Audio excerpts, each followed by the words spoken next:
And this podcast is specifically for entrepreneurs looking to grow their businesses, entrepreneurs. That's who we look for.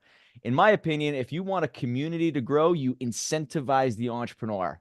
And I think we're going to get into some of those ideas within this conversation. The book that we're talking about today is called The Local Economy Solution: How Innovative, Self-Financing, Pollinator, I've seen that word throughout your book quite a bit, enterprises can grow jobs and prosperity.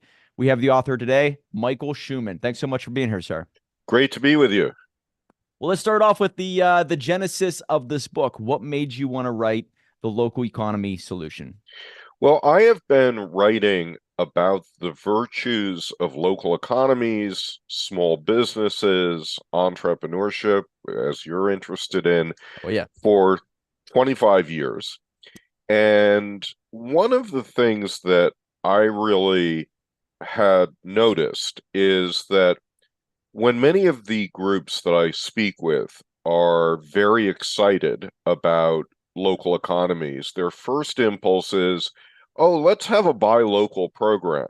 And the way we should have a buy local program is we go to local government and ask for a big grant to support the buy local program, or you go to a local foundation. And I thought there's something odd about a pro-business agenda using a very non-business approach to trying to promote business.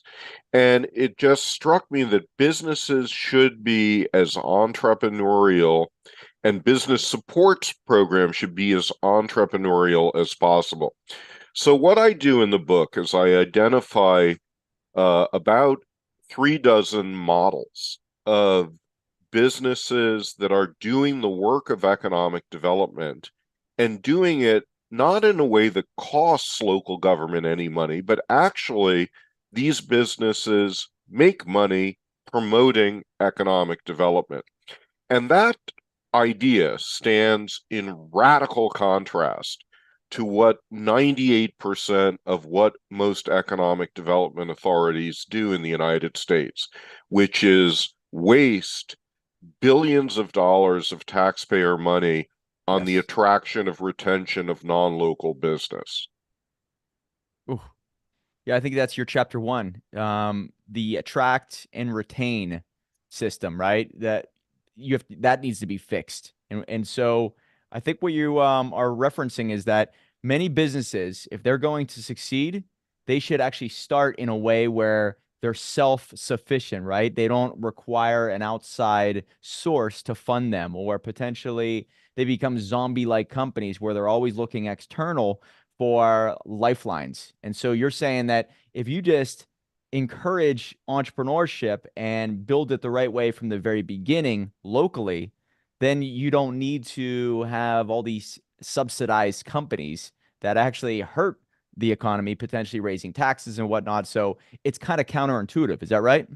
Yeah, I mean, I think that's definitely part of it, which is if you are burdening 99% of your businesses to give a huge subsidy for one outside business to come in, what have you really done? And look, this is I'll, people don't pay attention to this economic concept called opportunity cost. And every time a local government does a $100 million attraction of an outside company, that's $100 million unavailable for supporting all of the existing local Mm, businesses and all of the existing residents with what they're currently up to. And let me just give you one important data point, which is when you look at Amazon's effort to get subsidies out of, and in the end, they got offers from, I think, more than 600 US cities when they were building their second headquarters. The typical bid that they were getting from cities was over $500,000 per job. If you look at what the cost is to produce jobs with local small and medium-sized businesses, it's typically about $500 to $1,000 a job. So why waste $500,000 per job when you can do 500 times more work for the same money in supporting all the existing local entrepreneurs? Hmm. Makes so much sense. Who's doing this really well? And I like how you use the word pollinator, pollinator businesses. Who or which city, which location is doing it really well, and maybe who's doing it very poorly? My guess is that it's pretty easy to spot the ones who are doing it pretty poorly. You're looking at probably very much blue states. So, what's your thoughts on that? Who's doing it well? Who's doing it poorly? So the depressing news I have to report is that economic development establishments across the country are doing it poorly, and it doesn't matter what their politics is, whether they're blue or red states, they all love to throw money at outside companies. And this was true of the Trump administration. It was true of the Biden administration.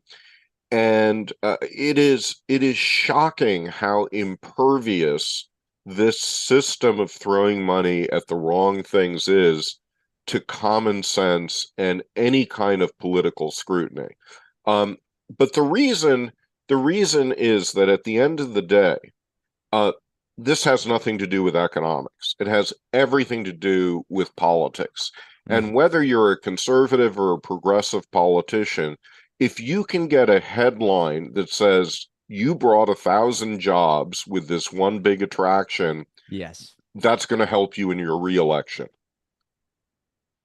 Yep. And that's what you're saying is that they lean in on the wrong numbers, right? Bringing in 1,000 jobs. Yeah, but what was the cost? It might look good for a week or a month, but there's a cost, like you said, an opportunity cost associated with it that nobody really dives in and sees and puts in the media because individuals will not understand that because it might be there's that short term and long term vision, and it might be good in the short term, but never in the long term, right? Right. And to go to the other piece of your question, which is who's doing it right. The big problem is that everywhere you look, economic development establishments are devoting nearly all of their energy, time, and money to this attraction enterprise.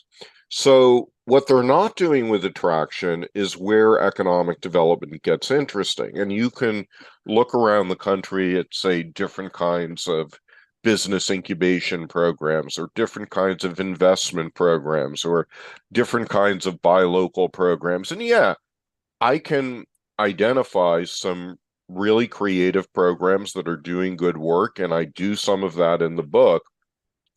But it's like what this fairy tales called an elephant mouse casserole, right?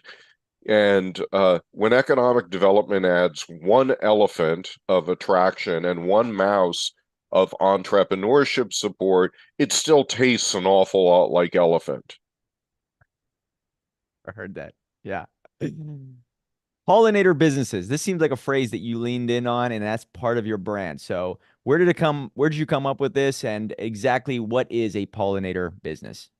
Yeah, so the idea of a pollinator came from thinking about nature's pollinators like the bee. And so let's review what the bee does.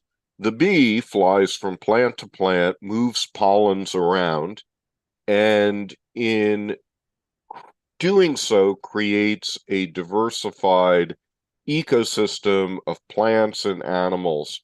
And significantly, no one pays the bee any money to do this. This is a natural part of its existence. So I thought that metaphor is pretty powerful in thinking about the way we would like economic development to operate.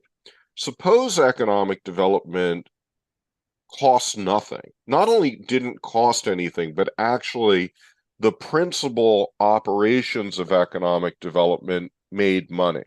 Now that sounds weird, but let me give you an example. 100 years ago, the state of North Dakota created the nation's first state public bank. And the reason they did that is that farmers and small business people in North Dakota were having trouble getting loans from Wall Street bankers of the time, because the Wall Street bankers thought we're not going to waste our money on upper Midwest yokels. That bank did something really clever. So every time a state gets money, whether it collects taxes or money is transferred from the federal government, they have to put that money somewhere before they spend it. Well, they usually put it in the equivalent of Bank of America that then invests their money in Malaysia. What North Dakota did is they said, we're going to take that money and put it on deposit in local banks and credit unions, and thereby expand the ability of our local financial institutions to support entrepreneurs and small business. Brilliant thing. Yeah. Not only did this activity not cost any money, but it has earned the state over 100 years more than $1 billion. That to me is the essence of a pollinator. You take what you're trying to do with economic development, in this case, expand the credit for small businesses, and figure out what is a design that we can bring to deliver this in a way that not only doesn't cost money, but makes money. That's a pollinator business. Man, it's good. So I think you probably have come across some scary or maybe some good stats out there that show the decrease in individuals working for small businesses. I mean, I've seen it go from what, 70% down to 65. I think it's down below 60% right now.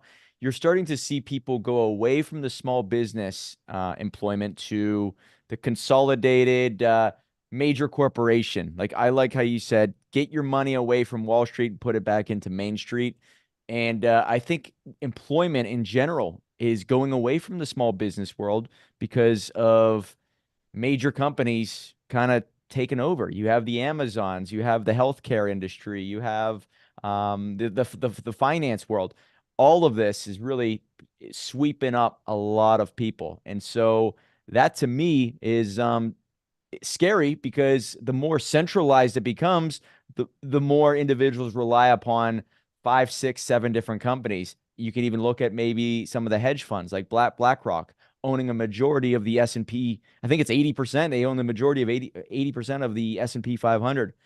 You have too much power in certain companies, and that becomes extremely scary on a long enough timeline. What do you say about that?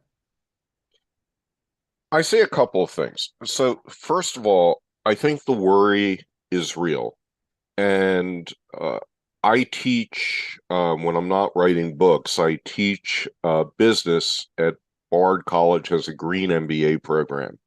And then I teach their core economics class. And the first class, I always focus on the history of antitrust. So the history of efforts by the government to prevent monopolies and create all kinds of problems for business and consumers and for the marketplace. And there is no question that we are in an era of new monopolies like Amazon, like Walmart, that require creative new ways of regulating. And the truth is that antitrust law was basically killed in the 1970s and hasn't been applied, and it is now obsolete, and you got to bring it back with new pieces of legislation. And there have been some interesting pieces of legislation proposed, and some of them enjoy bipartisan support. So yeah, I think this is important. But the second thing I want to say, and we may not agree on this, so that'll be fun to talk about, Yeah. is I think the impact of it is exaggerated, because I believe, I mean, when I look at how jobs have moved between different sectors of the economy, I see generally small movements of people from smaller businesses to larger businesses, but there's been a significant movement of people from smaller businesses to self-employed Yes. and gig workers. And so that's an issue in and of itself. And we can talk about whether that is positive or negative. But it's really in a small number of sectors. So you identified one, finance, definitely monopolization happening there. Another one is retail.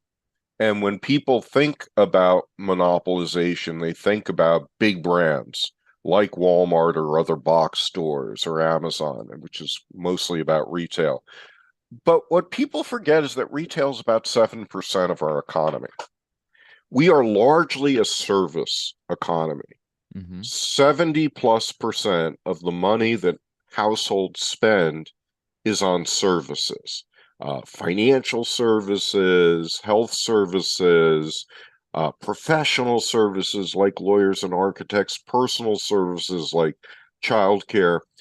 And what we know is that the economies of scale of these businesses are almost all small. People want their service providers to be local and personal with people that they trust and they love.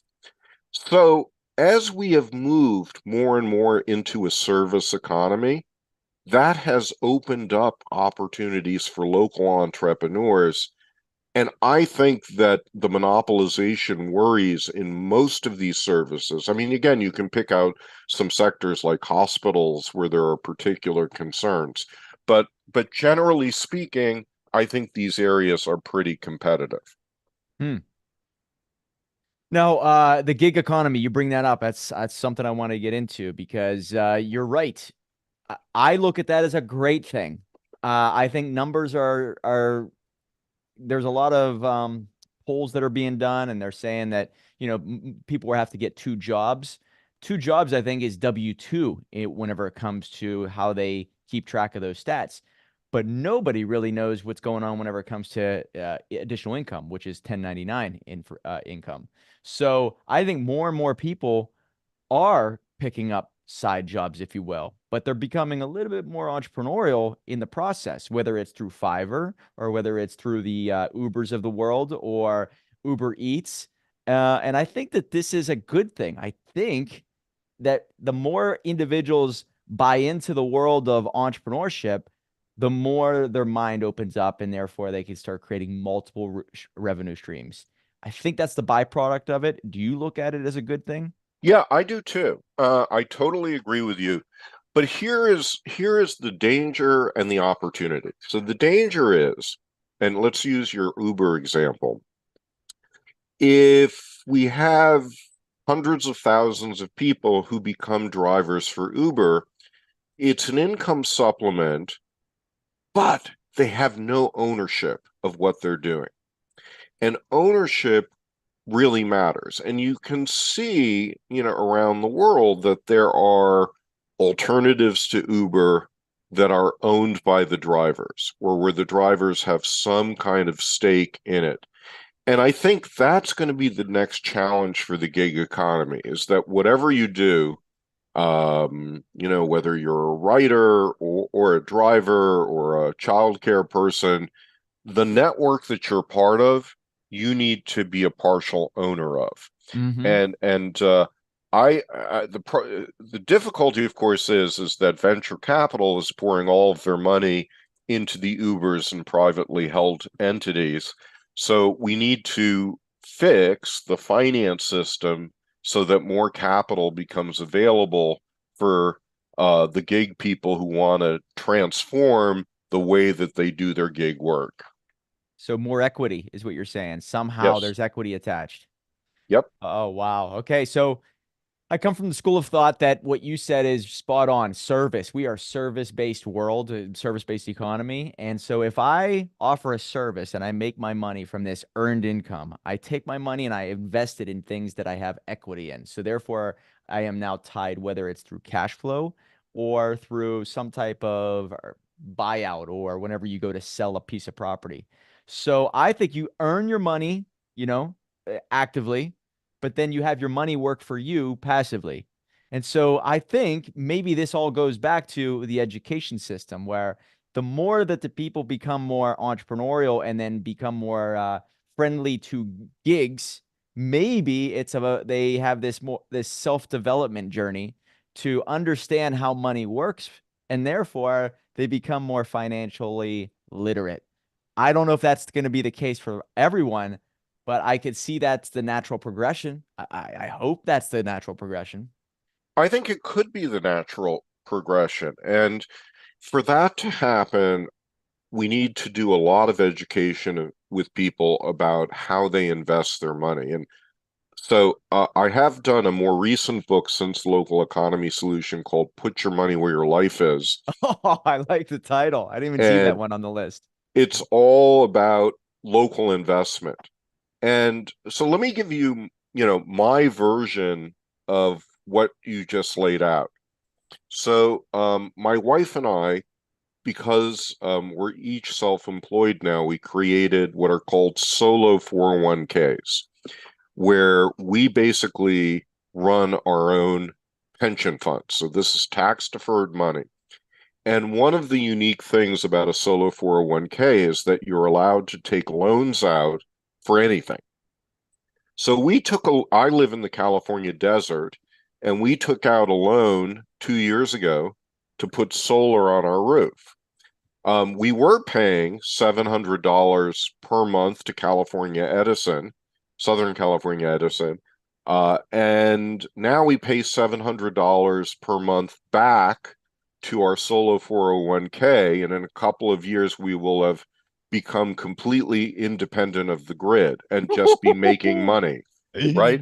So we are passively benefiting from our investment.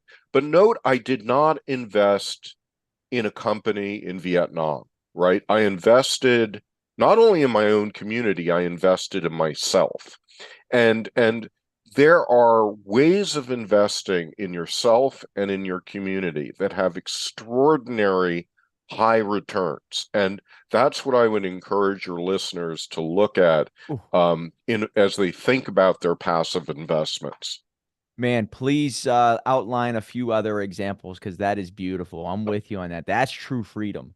I think most people who listen to this podcast want to be off the grid at some point in their life. So that's a great idea. And I kind of lean in on maybe my allies, my network, because it's like I want to do business with individuals who I see in my life 10 years from now. So I have a certain expertise. I lean in on that for my earned income, but I kind of rely upon my allies who are experts in other areas. And that is sort of in the area, whether it's close to Pittsburgh, Pennsylvania or not. It's more so I have a network of people that I kind of have a close tie with. And so that's how I look at it. And that is investing where my life is, right? Because you are basically your net worth is tied to your network. That's how I kind of view it. So give us some examples other than the solar panels, because I love that. Yeah, so I'll give you another example, and this is an example where I don't look so great, but I think it's an honest one and it's important. So 2008 was a bad year for me. It was a bad year because I simultaneously lost my job, got divorced, and um, there was a global financial crisis that hit. And as a result of that, I wound up in more than $100,000 of debt. And that debt, lots of that debt was held in credit cards. Um, so I, for, several years, I was paying huge amounts of money in carrying costs for that. And then it dawned on me that there was a better way to do this. And I started to crowdfund my way out of debt by going to people living near me who I knew and I loved, and they knew and loved me and trusted me, and said, look, I'm paying 25%, 30% on my credit cards each year. You're getting 5% in the market. Let's pick a number in between that makes both of us happier. I got a half dozen people to pick up all of my debt, paid them off in 4-ish years, and saved myself nearly $100,000 of finance charges. Now, that was their engagement in a local investment, right? They invested in me and helping me get out of debt. And I feel like more and more of us should think about how we invest in people we know and love and trust to help them get on their financial feet when they're in a difficult situation. Um, and that is another way of just, restoring our economy, putting our money to work, getting a great rate of return. Think about how many people have kids with student debt. Student debt, 7, 8%, maybe it's higher. And the parents could buy that debt um, with their investment and say to the kid, look, pay me back at 5% and we'll be just fine. And boy, would that be of use to the kids. I just feel like our instinct is always to look for investments that are impersonal and far away from ourselves and therefore have very little impact on our lives. Mm. And we've got to turn that paradigm around and invest in the people near to us. So what did the people get out of that whenever they gave you the money to pay off your debt? They got a higher rate of return than they would have gotten in the market.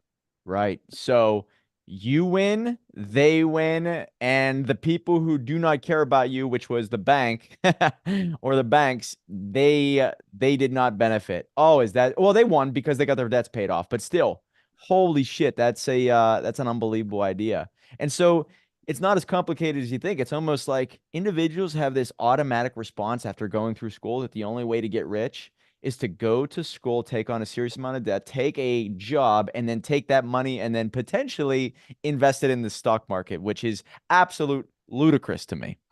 I agree. And so let me give you a third example. All right. And this example is harder to argue now because of just the peculiar place our interest rates are in right at this moment.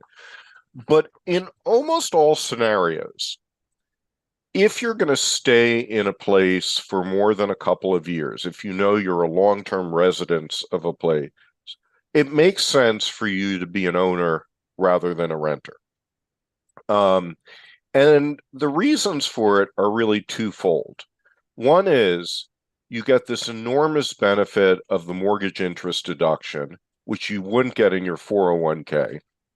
The other thing that you get is at the end of your 401k, when you take money out, you're taxed. At the end of owning your house after you pay it out, you get up to $250,000 of capital gains tax-free. $500,000 gain if you're married.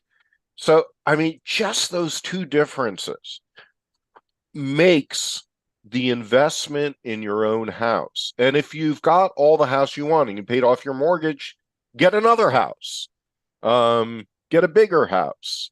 Get a house for your kids. I mean, there's lots of things that one can do in the real estate market that keep you off Wall Street and keep your community doing great. Did you say, and I meant to ask you this before when you brought it up, $700 per month in electric? Is that, Yes, yes. how is that possible? Can you just outline that, please? Well, again, we live in the desert. And so it varies across the year. But we moved into our house here in, I guess it was April. So uh, maybe the first month of electric bill was, I don't know, $500 for the air conditioning, and then it just hit the peak in the summer of $700, $800. And this is happening all over the country, this rise of electricity costs.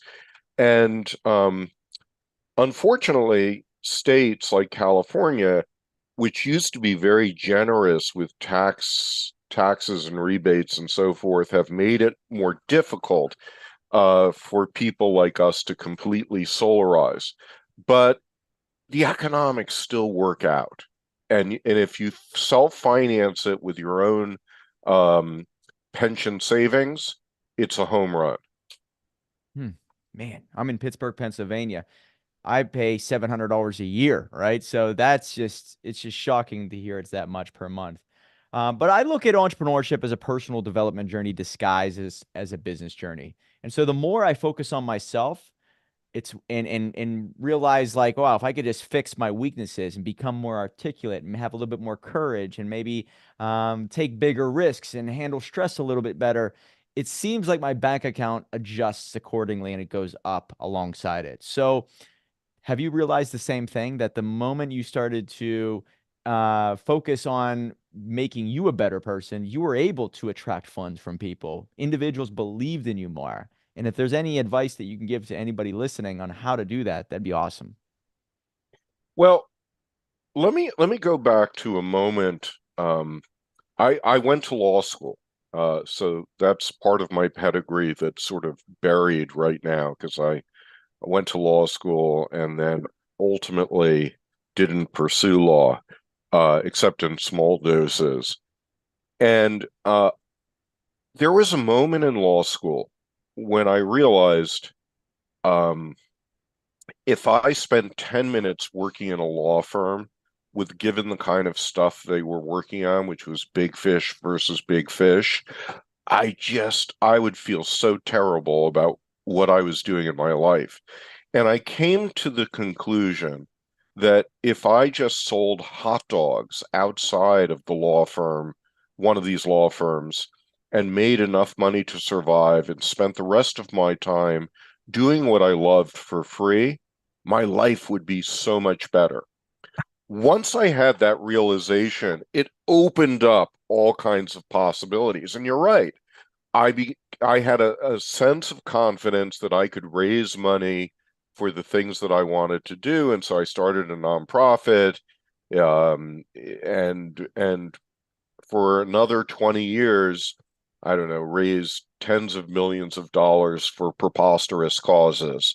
Um, but what I realized, but I realized I made another mistake, which was begging for money is the antithesis of being an entrepreneur. And begging for money means you have to throw on a disguise and become someone else. So I sometimes imagine, like, if Gandhi, when Gandhi was changing India, if Gandhi was relying on foundation money to do what he wanted to do with India, he would have had a dress and a three-piece suit, and his funders were saying, look, don't do any of this like salt march stuff or starving yourself. That doesn't look good for us. So basically, India would still be under British rule today if foundations were running the picture.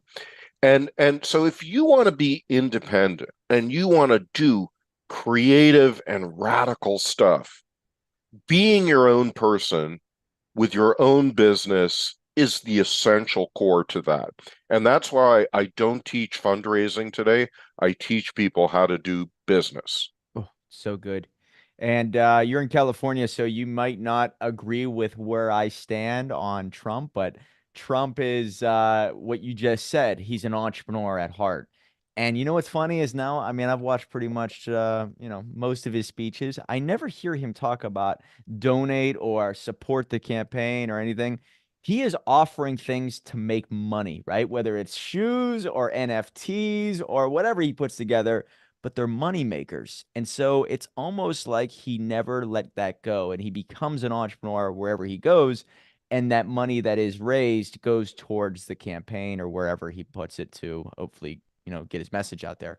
So you're right. Is that just lean in on that entrepreneur muscle? And if that's who you are, it's going to serve you well, but don't change hats and, and don't muddy the waters because if you are 100% an entrepreneur, don't ever sway from that. And I guarantee the moment that somebody gets a taste of it, like you did, whenever you are thinking, man, that's a step down in the eyes of society to sell hot dogs to these people. But you know what? I have freedom. And maybe I have the ability to do that over and over and over. And I'm not limited by anybody or any location. That's right. And you said it at the outset of our discussion. I mean, Million Dollar Book is a podcast that's made possible because you are an entrepreneur. And this has given you the freedom to preach freedom to other people, which is powerful. It's a powerful paradigm. Um, you would not have found an offer out there to work for a company and promote what you're doing now. So you had to create your own job. And I feel like in the world that we're entering into, all of us increasingly have to create our own jobs for our own happiness.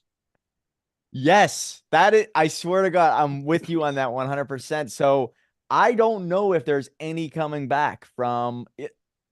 I mean, this whole world of AI is going to disrupt so many people's lives, right? But as an entrepreneur, I look at it and say, I'm not going to be used by it. I'm going to use it. This is a sword, and there's pros and cons, but I'm going to use it to my advantage. So I'm not afraid of it one bit. And so it's just a matter of perspective. And I have this phrase within our company. It's think like an entrepreneur. So when you see chaos, you run towards it. There's a problem there, and therefore you can solve it. And if you make somebody else's life better, your life gets better as a byproduct. And so, yes, I agree. The future we're entering, you will have to create your own job, which basically means you have to create your own value. You have to show your value, whether it's digitally or in person, most likely digitally, whether it's through a podcast or videos or books. You constantly have to put it out there so individuals see you as a person of value, and it's undeniable. And it's also that, our tribes and uh, I'm a big believer in the importance of communities that are place-based. But I also am a believer in virtual communities where we find members of our tribe doing things like we're doing.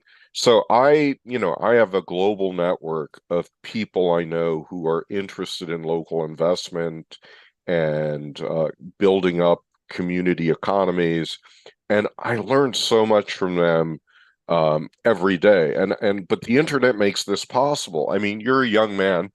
When I was, I hate to say it, when I was a young man, but like when I first was working as an adult, um, the way that I communicated with international partners was either through a static filled phone call that cost about $1 a minute.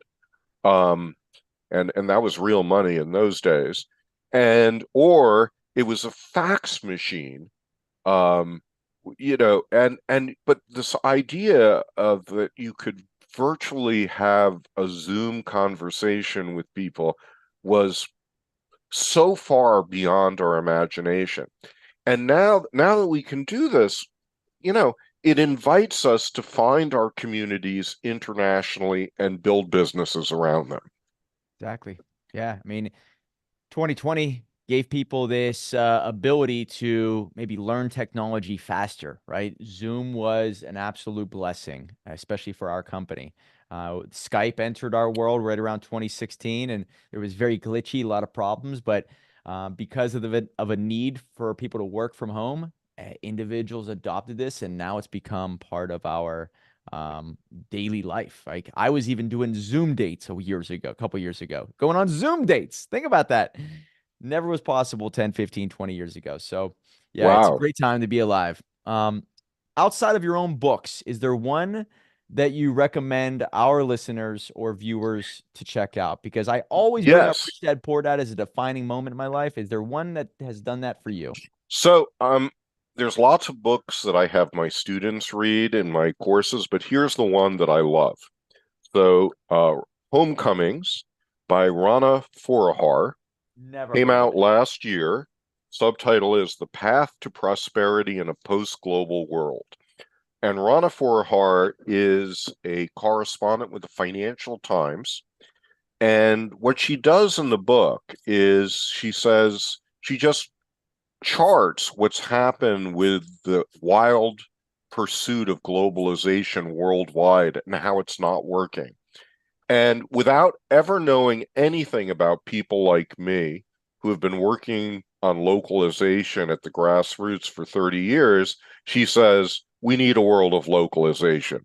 So I love the book, and I think it's filled with insight. Um, and encourage people to look at it. Homecoming. Never heard of it. It's great, man. And your newest one, is it the one that came out in 2020? I think you said you were working on Yes. another one. Is that right? No? So the one that's coming out, yeah, the one in 2020 is Put Your Money Where Your Life Is. Um, I I'm not deeply involved in any book project now. I do them about every 6 or 7 years, spreading your children out because otherwise you don't like them so much. That's a really good point there. I for a while there I was doing a book a year, and then Wow. once you get everything set and the structure, the podcast and all that, it's like, all right, I need to revamp all of this for the next book. So it's a lot more work behind the scenes once you have, a great position with, the message and what you are wanting to talk about on a daily basis. So you have to be ready for all of that whenever you put out a new book. Yeah, exactly. And I'll tell you, the nature of the publishing industry has changed so much. Um, I really, at this point, so apropos of our conversation, I've really become convinced that, going forward, I'm going to self-publish because the publishing industry does so little for Oh, yeah. authors now. They used to do a lot, um, 30, 40 years ago. They used to put a lot in for fact checking and editing and improvement of things. Now they don't do any of that. And I feel like if you're going to do all of this yourself, you might as well just market. And you have a network that you've built through this podcast and radio broadcast, which is great. I've got a network, and I'll just say for your audience, if they want to be part of my network, I have a free newsletter called The Main Street Journal on Substack, or you can go to the website, themainstreetjournal.org, and every week I send out links about local investment and local economy building. Nice. And say that again. I think I have might have the address here whenever the mainstreetjournal.org. Yes, And you can go to www.michaelschuman, that's SHUMAN.com. And I'm assuming they can get in touch with all your social media channels there. Is that right? absolutely. Yep. The local economy solution, how innovative self-financing pollinator enterprises can grow jobs and prosperity. And I just want to make sure we mention this at Small Mart. That's one of your books. Is that the channel that's easiest to find you on Instagram? Is that right? So the at Small Mart is on X. Oh, on X. Okay, good deal. Right. So the weird handle my daughter created in a moment of inspiration when I turned to her and said, "How do I approach Instagram?" And she says, "We're going to call you the local repairman." She's a great So, brander because I like that name. yeah. So that's Oh, that's what I've been on Instagram forever. oh man.